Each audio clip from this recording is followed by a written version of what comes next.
Good morning, everybody. We are at the very end of Princess and the Goblin. We'll be reading the very last two chapters today.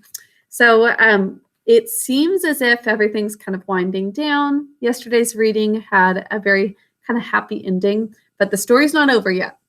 So we are going to see what happens next. We're going to hear a little bit more about the goblins. We didn't hear about them in the last chapter. So if you've got a book, follow along with chapter 31. I hope you guys have been loving this book. I know I have. So let's finish up the book today. Just a little heads up, we are going to be doing a review on Wednesday, tomorrow, and Thursday we'll take a test over this book, and then we're starting our brand new book, Farmer Boy, next week. So I know some of you already have this, some of you have even read it already because your parents ordered the book. I think you are all going to enjoy it. It's really interesting. It has a lot of funny moments. So we'll be reading that next week.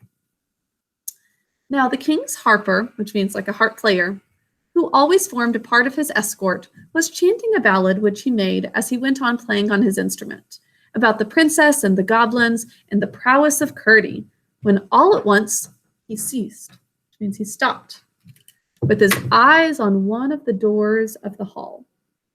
Now remember that the last chapter ended with a big party. As the king came home, he's celebrating the fact that Irene is safe and sound. So this is that party. His eyes go to one of the doors of the hall. Thereupon the eyes of the king and his guests turned thitherward also. The next moment, through the open doorway came the Princess Irene. She had gone to sleep before. She went straight up to her father with her right hand stretched out a little sideways, and her forefinger, as her father and Curdie understood, feeling its way along the invisible thread. So her thread led her from her bed down to where everybody's having this party. Now the king took her on his knee, and she said in his ear, "King Papa, do you hear that noise?" "I hear nothing," said the king. "Listen," she said, holding up her forefinger. The king listened, and a great stillness fell upon the company. Each man, seeing that the king listened also, and the harper sat with his harp between his arms, and his finger silent upon the strings. "I do hear a noise," said the king at length, "a noise as of distant thunder. It is coming nearer and nearer. What can it be?" They all heard it now, and each seemed ready to start to his feet as he listened. Yet all sat perfectly still. The noise came rapidly nearer. "What can it be?" said the king again. "I think it must be another storm coming over the mountain," said Sir Walter. Then Curdie, who at the first word of the king had slipped from his seat and laid his ear to the ground, rose up quickly, and approaching the king said, speaking very fast, "Please, your majesty, I think I know what it is." "You think you know what it is?" The title of this was Subterranean Waters. Now, he says, "I have no time to explain, for that might make it too late for some of us. Will your majesty give orders that everybody leave the house as quickly as possible and get up to the mountain?" Now the king, who was the wisest man in the kingdom, knew well there was a time when things must be done and questions left till afterwards. He had faith in Curdie and rose instantly with Irene in his arms. "Every man and woman follow me," he said, and strode out into the darkness. Before he had reached the gate, the noise had grown to a great thundering roar. "What is this?" And the ground trembled beneath their feet. And before the last of them had crossed the court, out after them from the great hall door came a huge rush of turbid water, this storming water churning, and almost swept them away. So it's moving so quickly that it almost swept them up. But they got safe out of the gate and up the mountain, while the torrent went roaring down the road into the valley beneath. Curdie had left the king and the princess to look after his mother, whom he and his father, one on each side, caught up when the stream overtook them and carried safe and dry. When the king had got out of the way of the water, a little ways up the mountain, he stood with the princess in his arms. looking back with amazement on the issuing torrent, which is this rushing stream, which glimmered fierce and foamy through the night. Oh, what a miracle that they got out in time. Then Curdie rejoined them. Now, Curdie, said the king, what does this mean? Is this what you expected? Were you expecting this water to rush through? Now, remember that we knew that the goblins planned to flood the mines if it wasn't going to work, that they could kidnap Irene. But they weren't going to plan to flood the castle. Why is this happening? Let's see. Curdie has figured it out. It is what I expected, Your Majesty, said Curdie, and he proceeded to tell him about the second scheme of the goblins, who, fancying the miners of more importance to the upper world than they were, had resolved, if they should fail in carrying off the king's daughter, to flood the mines and drown the miners. So the goblins thought that these miners were important to them, and so this was going to be a huge deal to everybody on land if the miners were drowned. And it should be, because it means that these people were going to be killed. But sadly, these miners don't really actually mean much to most people, other than people like Curdie and Irene and the king. So he explained what the miners had done to prevent it, meaning the miners, remember, they had prevented the flooding to happen because they had cemented that wall in place. Do you remember that? Curdie had all of the people work together all night long to be able to have this really solid wall that would stop the flooding. Now, the goblins had, in pursuance of their design, let loose all of the underground reservoirs and streams. So there are all of these streams and reservoirs, which is like a giant tank of water, like a holding place for water. They had let loose all of the water to rush down into where the miners were. But the miners built that wall so that it couldn't go into the place where the miners were. And they expected the water to run down into the mine, which was lower than their part of the mountain. For they had, as they supposed, not knowing of the solid wall close behind, broken a passage through into it. But the readiest outlet the water could find had turned out to be the tunnel they had made to the king's house. So it wasn't where the miners were, because that was blocked up. Instead, it rushed over to that tunnel. The possibility of which catastrophe had not occurred to the young miner, meaning Curdie. Curdie didn't think about that tunnel that opened up into the castle. So as the water's rushing through, it's going into the place where the house is, which is below the mountain. So the water's moving down. Until he had laid his ear to the floor of the hall. What was then to be done? The house appeared in danger of falling, and every moment the torrent was increasing. There's so much water stored underground, and it seems like it's going to knock the whole house over because of how strong it is. We must set out at once, said the king. But how to get at the horses? Shall I see if I can manage that? Or if we can manage that? Said Curdie. Do, said the king. And Curdie gathered the men at arms and took them over the garden wall and so over to the stables. So there's this rushing river coming out of the castle, but they're able to go over to the barn with all the horses. They found their horses in terror. The water was rising fast around them, and it was quite time they were got out. But there was no way to get them out, except by riding them through the stream, which was now pouring from the lower windows, as well as the door.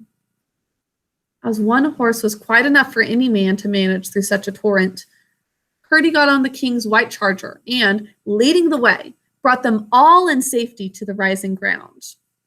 Look, look, Curdie, cried Irene, the moment that, having dismounted, he led the horse up to the king. Curdie did look and saw, high in the air, somewhere about the top of the king's house, a great globe of light, shining like the purest silver. Oh, he cried in some consternation, that is your grandmother's lamp. Are you thinking that as well? We must get her out, he says. He's worried she's in this castle which is about to come down. I will go and find her, he says. The house may fall, you know. Irene says, my grandmother is in no danger, she said, smiling. Here, Curdie, take the princess while I get on my horse, said the king. Now, why do you think Irene's not worried? Well, her grandmother is magical, and it's possible that she can get out without any help from Curdie or anybody else. Now, Curdie took the princess again, and both of them turned their eyes to that globe of light. In the same moment, there shot from it a white bird. What do you think that could be? A pigeon or a dove, which we've seen a lot of in this book. Now, which descending with outstretched wings made one circle round the king and Curdie and the princess, and then glided up again. The light and the pigeon vanished together. Now, Curdie, said the princess, as he lifted her to her father's arms. You see, my grandmother knows all about it and isn't frightened. So this pigeon kind of represents the grandmother. Maybe, grandmother's magical. Maybe she turned into this pigeon and she was able to just fly out of her attic. I believe she could walk through that water, she says, and it wouldn't wet her one bit. I believe that could happen too. She is an amazing woman, and there's a lot of things that don't seem like they could be real that the grandmother is able to do. But my child, said the king, you'll be cold if you haven't something more on. Run, Curdie, my boy, and fetch anything you can lay your hands on to keep the princess warm. We have a long ride before us. Curdie was gone in a moment, and soon returned with a great rich fur, and the news that dead goblins were tossing about in the current through the house. So those goblins, not only were they not successful in hurting the miners or the people at the castle, but also they died from their own stream, all of the water that was pouring down. They'd been caught in their own snare, is a phrase here, which means a snare is like a trap. So they got caught in their own trap, and it serves them right. They were trying to hurt, even kill other people, and they were the ones who ended up getting hurt by that plan. Instead of the mines, they had flooded their own country, like the part of the mine, the part underground where they lived. Whence they were now swept up, drowned. Irene shuddered, but the king held her close to his bosom. Then he turned to Sir Walter and said, "Bring Curdie's father and mother here." "I wish," said the king, when they stood before him, "to take your son with me," he says to them. "He shall enter my bodyguard at once and wait further promotion." So he says Curdie would be wonderful to be one of the bodyguards, which is like the men-at-arms. Do you think he'd be good at that? Yeah, I think so too. Now, Peter and his wife, who were overcome, only murmured, almost inaudible, "Oh, thank you, thank you." But Curdie spoke aloud. He said, "Please, your majesty, I cannot leave my father and mother." "That's right, Curdie," cried the princess. "I wouldn't if I was you." So he's saying no, because he wants to stay with his father and mother.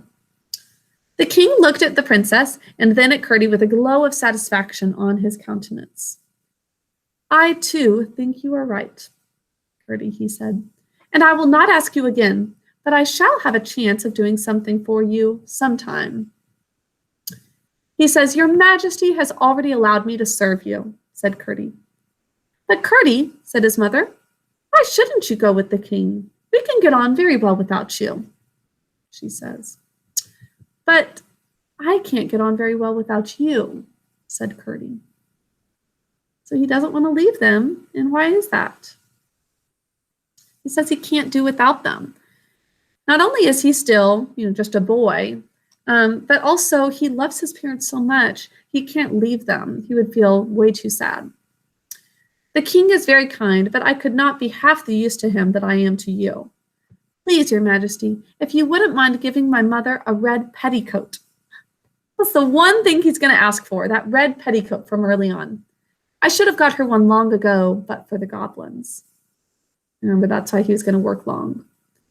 "As soon as we get home," said the king, "Irene and I will search out the warmest one to be found and send it by one of the gentlemen."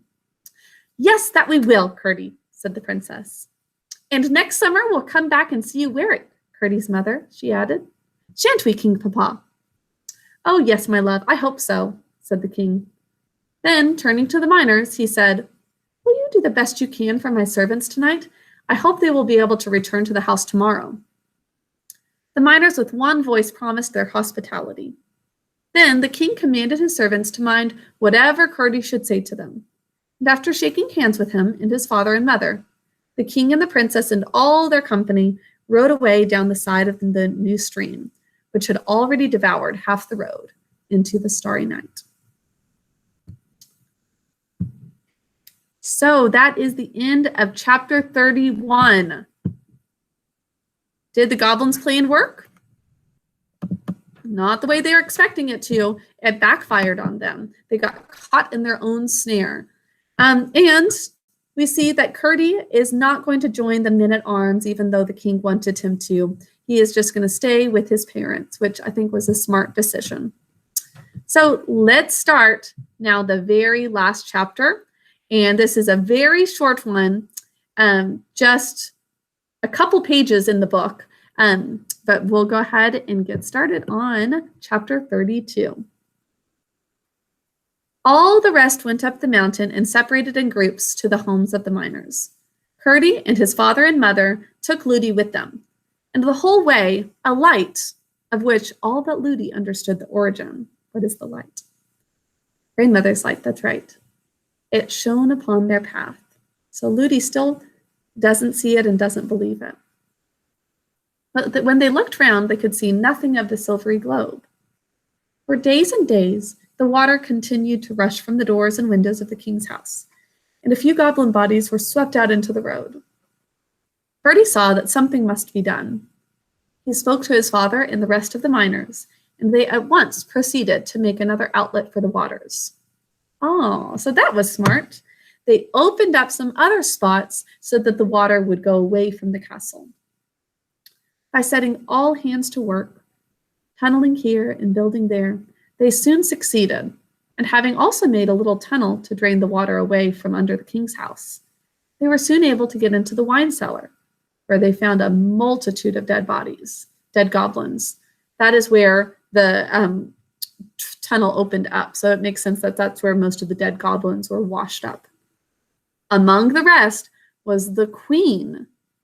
So the queen died from her own plan, or from the goblins' plan, with the skin shoe gone and the stone one fast to her ankle. I think that means she lost her foot.